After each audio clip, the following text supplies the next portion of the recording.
Hi, welcome to Soul Aligned Interiors. I am Brittany Fentress, and today we have Breegan Jane. Yeah, Breegan Jane is joining us from LA, and she is an interior designer, a mom, an entrepreneur, a philanthropist, and she has been all over television and in HGTV from the Design Brothers. I think it's the Design Brothers. I always forget. Property Brothers. Property Brothers. I Thank got you. to judge the brothers. It was real fun. That's fun. I was watching your things and I was really excited. But your background was fashion. And Yeah. I loved hearing about that. Yeah. How did you jump from fashion to interior design? It wasn't a direct jump. There were some stops along the way. I think there always is to finding your purpose. But I will say that it's very interesting to me how many people in interiors also dabbled in fashion, because I think what I'm really drawn to is the visual expression of style. It just took me a while to know that my true talent lied in dressing interiors instead of people. Yeah. Well, what I love about interiors is, well, part of what I do is when people are like, I don't know my style, is like, let's go in your closet. Let's see. Like, Yeah. what is what textures call to your soul? What jewelry calls to you? What like colors do you tend to wear? And like noticing that those colors show up in your house. Fashion is always a great way to start the conversation of interior design as well, because if I can explain it, like, like your white linen shirt that you just have to have as a staple, like I can say that about anything, and then people click. You know what I mean? When I'm talking about a couch, I'll just relate it back to fashion. Then they're like, oh yeah, I'm like, this room needs like, some gold. It's like a piece of jewelry. It needs its piece of jewelry. And so it's a great thing to use. Yeah, it reminds me, I reposted yesterday one of yours where it's like sometimes just a little gold and you're in a bathtub and there's gold. It's one of my favorite pictures on your website where you're in the bathtub. It's like shows the fun and elegance at the same time.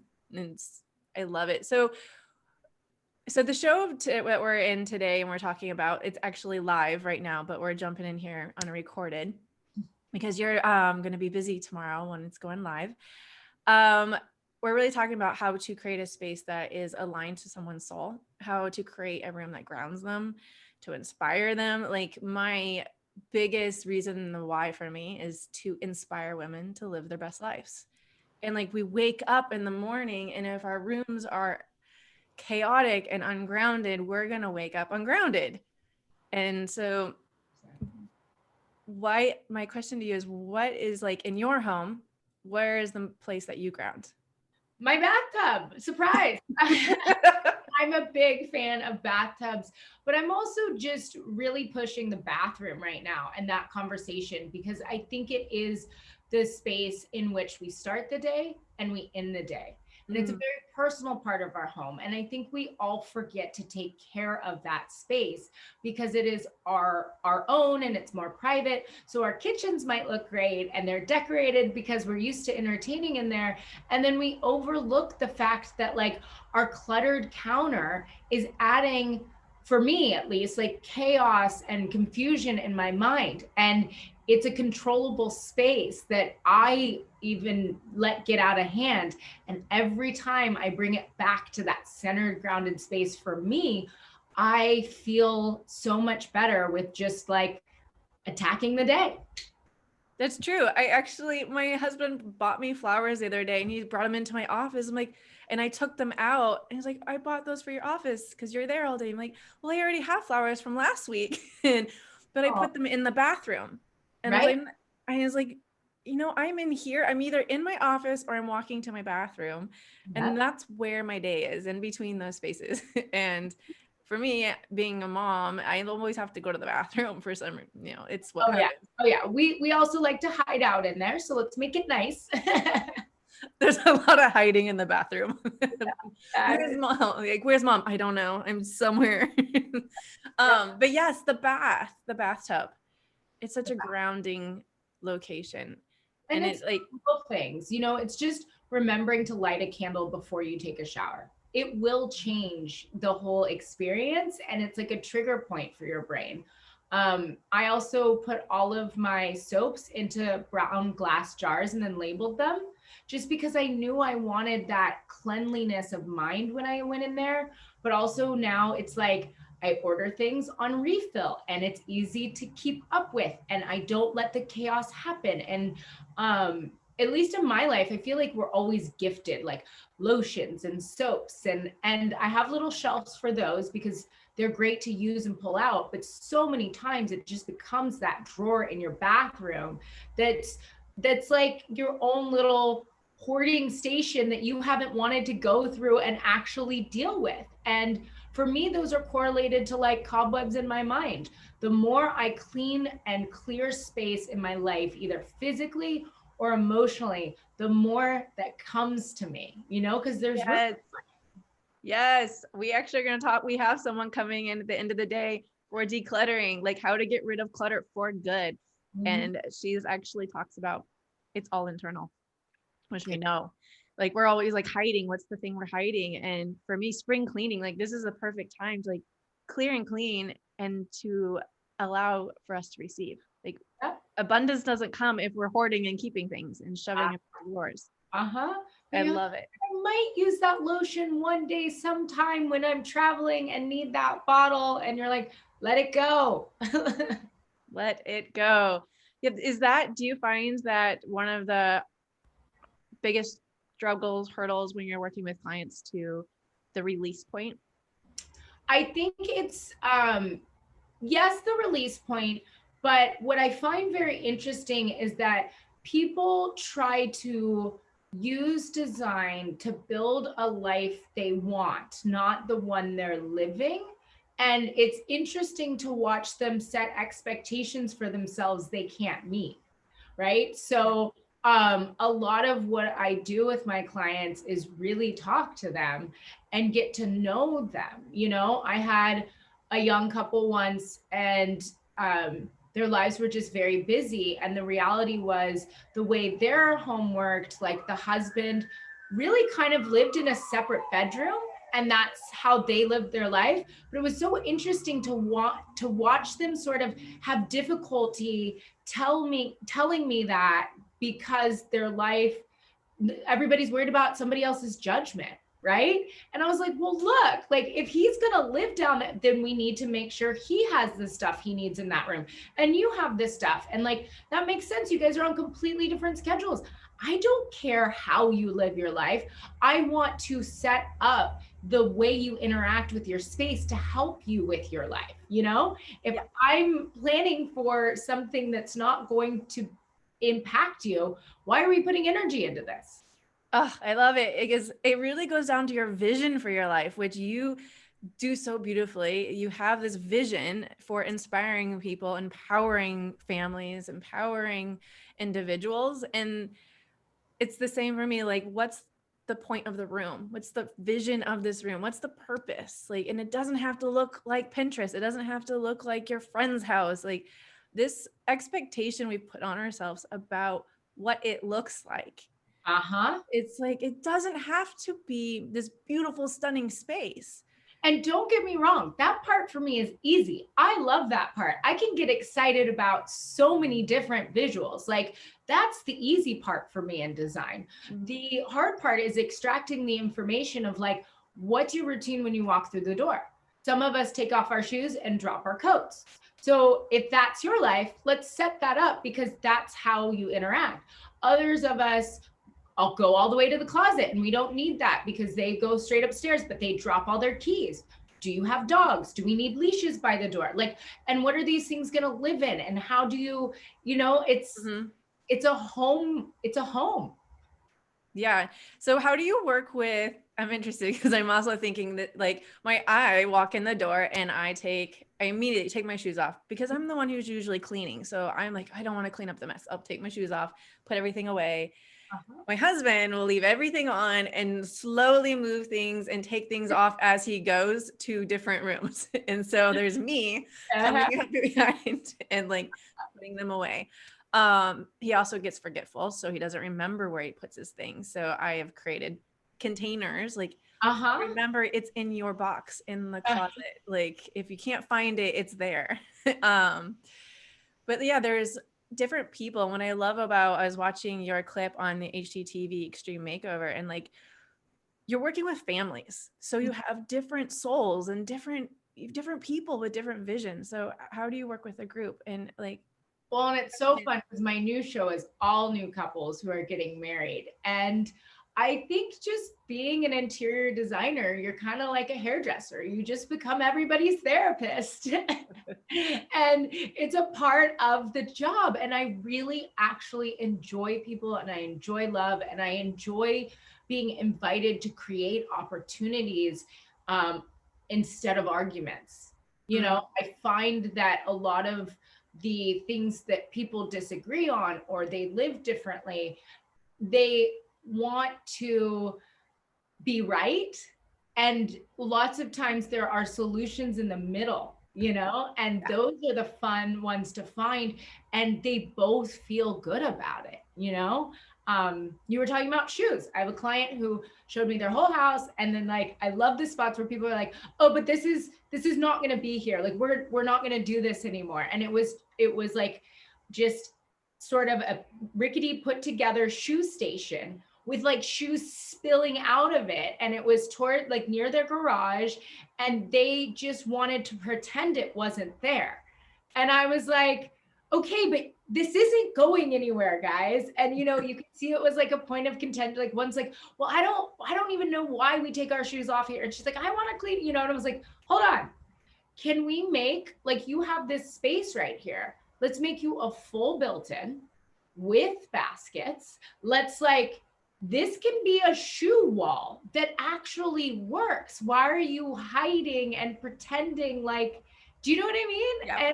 And it's just so interesting to point out the obvious and have people be like, oh, Yeah. okay, I can have a beautiful shoe station.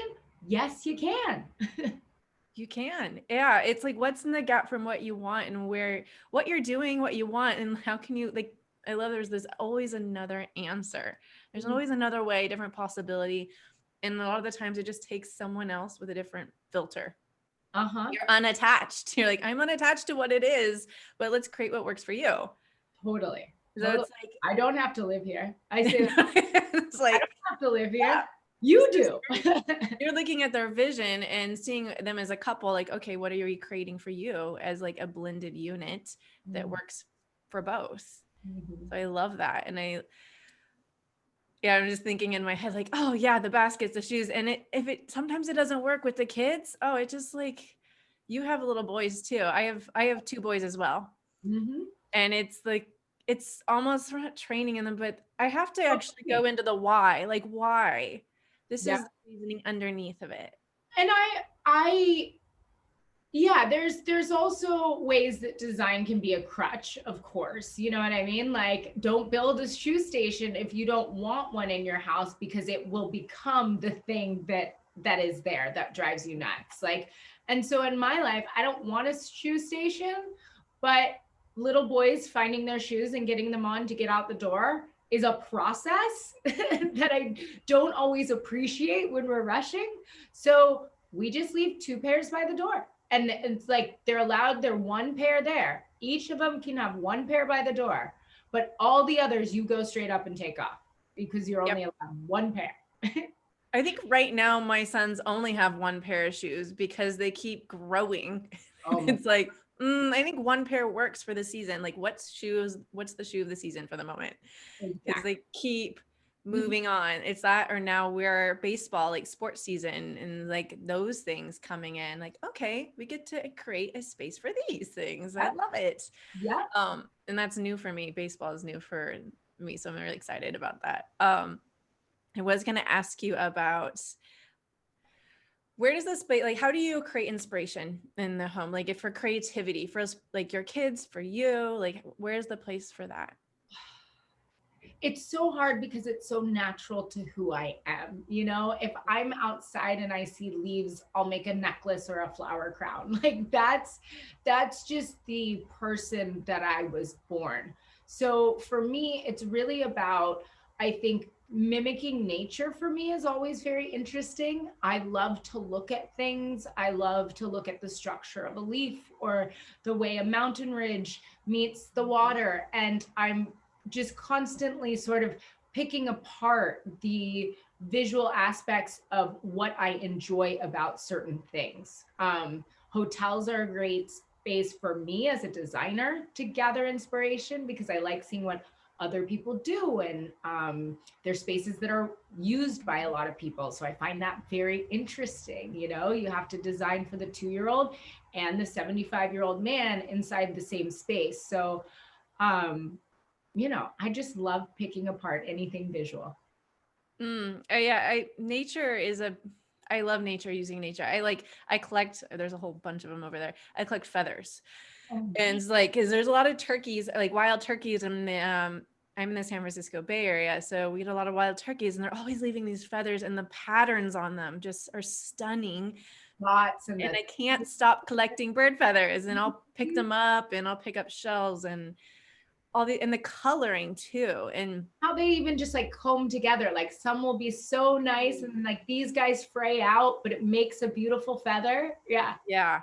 That's Or fun. even like nature walks. Like I mean, one thing I love about children is they allow me to get in the play and the fun, and we'll come home with a big thing of rocks or just like twigs or these random things, or we'll take pictures of, my favorite thing to take photos of is the mushrooms up in the redwoods, because you can get the turkey feather mushrooms, and the coloring on there can Yeah. inspire. Like, oh, look how those colors are put together. Or like the other day I was cooking and I saw, I think it was shredding I can never say it. It's a certain squash. It's green with Okay. the colors that fall. Right. I was like, Right. oh, I'm gonna do something with this. I'm gonna take a picture of it and to And, inspire. and I think being a mother too, it's really fun because you're in a childlike state of pointing out things that you often forget. And they become learning lessons and you find the good in it. And I do appreciate that about motherhood because you finally stop to smell the roses again. And you remind your kids that roses smell good, but you're also reminding yourself, which is Mm. like the beauty of it all. And enjoying the life as it is in each day.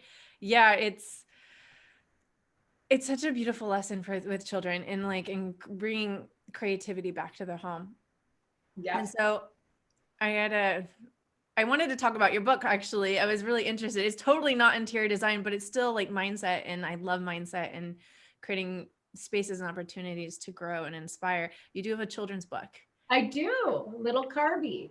And it's funny because in some ways I also illustrated him in a way that he would look pretty on a bookshelf because I am a designer. But you know, I think most of the things in my life come from something that I'm wanting to create or need and I can't find it, so I just do it. And Carby was born out of just trying to make struggle an attainable subject for children that was based in positivity but recognized the pain. You know, it's hard to struggle, but when you struggle you become who you're, you know, there's so many lessons in it. And as adults we're constantly telling each other that we're like, you know, something's good coming, you know, anytime. Like we kind of have this, but when a child struggles we fix it right away, or it doesn't hurt, it doesn't hurt that bad, you know. That's our initial reaction, as opposed to like our like sit in the hurt, you know. It will make you stronger. So I love Carby, and it's just the creation of a diamond, which is real. And whenever you can put like science on something for a child, it makes it that much more, you know, factual for them. Yeah. Did you have your boys help you create when I'm guessing you've designed their bedroom because you're a designer and you love it. So when you're creating spaces for them, do you have them come in and I'm working on this. I'm growing. I am a designer. So like I am pretty headstrong when it comes to their wants and needs. You know, my son, if he could pick, would have like characterized bedding. And it's just it's just not going to fly in my house, and it's still my rules. So Only laughing because I'm going through the same thing. Right. And I'm like, Lord, please help me. Like, they need to discover their own creativity, but I actually hate it. And I have to give myself that forgiveness. And I also just like set the rule and then lean into the things that we both like, you know. So for us right now, we really share a love of like crystals, because they like rocks and they like sparkly things and they like shiny things. And if I'm going to leave something out on their dresser, that is something that we do together. So I love this. That's so progress. It's so amazing that you just brought that up.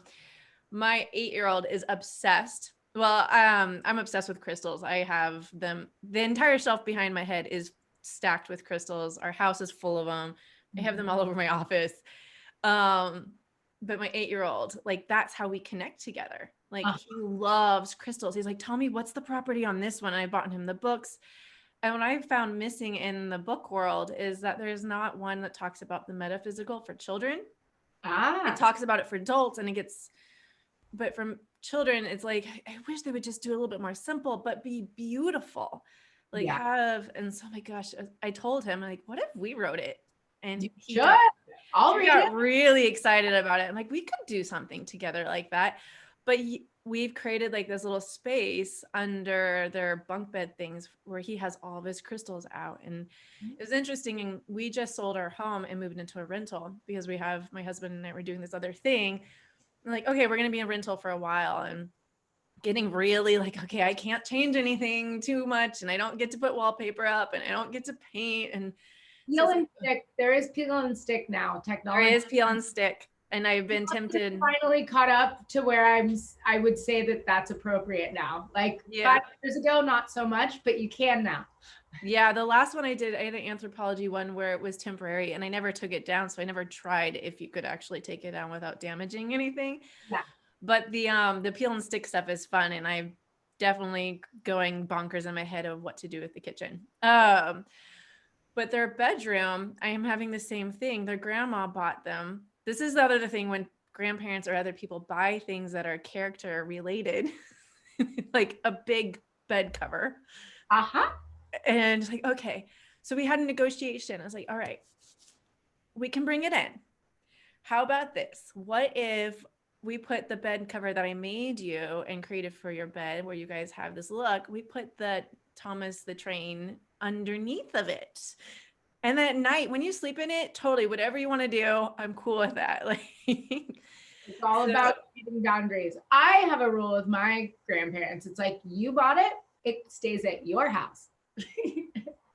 That would have been great. At that time, we didn't visit. It was like states away. And it was like, okay. And now my 8-year-old, so he got that train blanket like 4 years ago, and he still will not let me put it away and take it and give it to another kid. So it's underneath, and we like, okay. And it's interesting because I was trying to enroll them. Like, what if we made art and you have your name, and like, or we painted this thing? And they're like, no, we're not in. No, that's not what we want. I'm like, okay. It's so hard. And we're designers. I mean, like, this is our lives, and we're admitting like we don't even know how to get Thomas the Train out of our lives.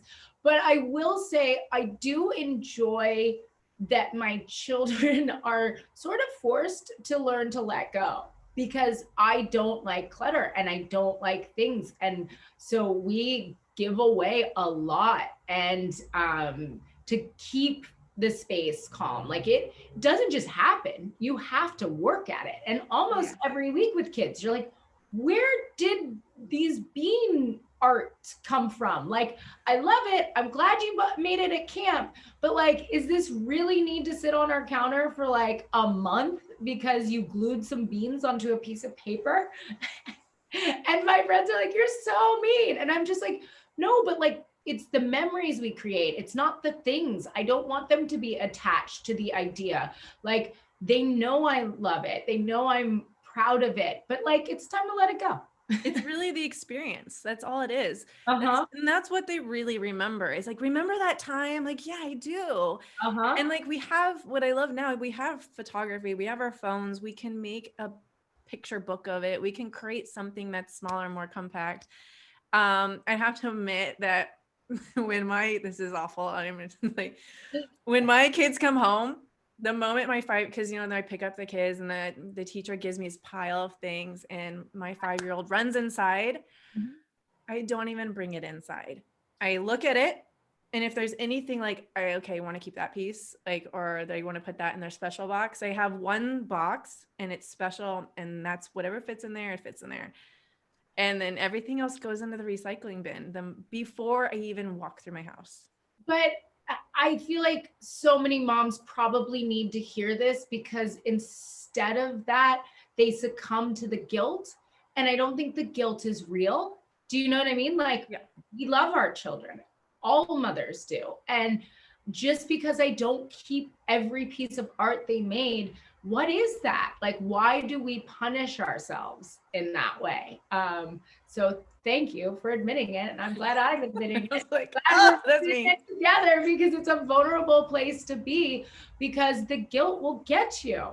Oh yeah. And right now we have one piece of art on the fridge each. And that was from an art night. So we started doing art nights like on Monday night, Tuesday night. It's like, what can we do now that's different, that's connecting? Because I share custody with my children. And so it's like, okay, I want to connect with them. And I don't want it to be all about the tablets or about baseball. I want to create creativity. And so we have art night, we have game night, we have art night, and we just create some time. So the art that we make on that night goes on the fridge. And then we recycle it when we make a new piece, unless it's like blow away, we got to frame it. So we have some pieces in our house that we framed their art, because like, I really love it. I have a piece. It's a trio that my son made only when he was like 1.5 or 2, because I just gave him colors that I knew I wanted on my walls, some poster board. I framed it like locally. I just bought a big frame and we made it together. And it's like, he knows he made them. There's 3 of them. They're in my living room. They're the only like art up. You would never know it was made by a kid, but it means so much, you know? And so there are those moments where I do think it's appropriate to like include them in that, you know? I may not have the stack of papers, but the biggest piece and visual in my home, my children made. Yeah. And it really grounds into with your kids that they're worthy, they're important, they're valuable. The things, that experience was worthy to you. And my mom did that. She still has my art up, like some of my pieces where she's like, oh, that was my favorite thing. And some of it like, I've been begging her to take down, because I like did it like, I don't know, when I was like 13. And I'm like, Mom, like, I'm a much better artist now. Take that thing down. She's like, no, I love it. I'm just like, I tried to get her a picture of my kids. I was like, you can put it where my painting is. She won't take it down. Yep. My mom has a piece. It's a clay. It's a woman that I made in clay. And to be honest, it looks like a drag woman. And it's this hideous, hideous sculpture. But she's like, it's my favorite piece you ever made. It's like, it didn't form into what you thought it was going to be in your mind. And your mom's like, it's so pretty. And I was like, no, Mom. That's what I was trying to make, Mom, please. It was going this way, and it ended up being a drag woman, which is fine, but it's totally not my intention. In your mind's eye when you were going to make it. Yeah. Yes. Yeah, it's pretty awesome. Well, I'd love to talk to you about your blog, because what we're talking about right now, we're talking about being a mom, interior design, supporting. Your blog also had like how you're supporting your friends and what you're doing in the world with I hate this word, by the way, with philanthropy. It is a hard word. It is so hard. And so I would love to guide people to where to find you. So where can they find you? Oh, well, everything's really easy. It's just Breegan Jane. And there's not many other Breegans. I do know the others, and they're awesome. But BreeganJane.com. And I do keep a weekly blog on there where I try to bring the same honesty that we're talking about every week. Yeah, I love it. I love how there was one about supporting out and giving and being a giver, and your children and design. So you've blended your lifestyle so well. And it is really beautiful. And I did have one last question. We were talking about the bathroom and the lighting. I didn't mention the lighting. And I also saw recently you popped up some new fancy lights that you were, I think it was on Instagram. Yep. But The Bull Bright color changing ones. They are awesome. And you can like set them on a schedule, like to follow the circadian rhythm of the light. Like lighting is really important. in your bathroom, what kind of lighting do you prefer? Since it's like the first thing we come into and the last thing we go into. Right. I'm lucky because I have natural light in my bathroom. So there is a window in there and a lot of sunlight comes through because it's kind of like a skylight at the top.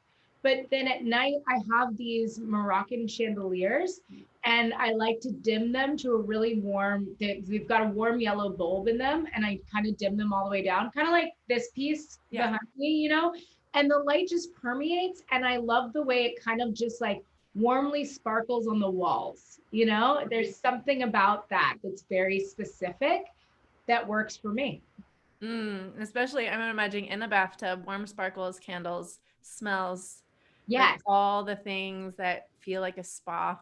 Yeah. And it's sort of an imperfect because it's the light sort of peering through the tin.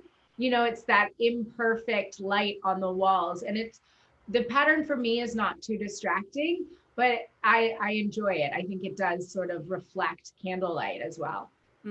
Yeah, because if it moves, it just kind of gives that shimmer. I love Moroccan themed things like the Middle East. We were speaking before we started is like my jam. I love Middle Eastern things. So I was like, oh yes, They do lighting beautifully.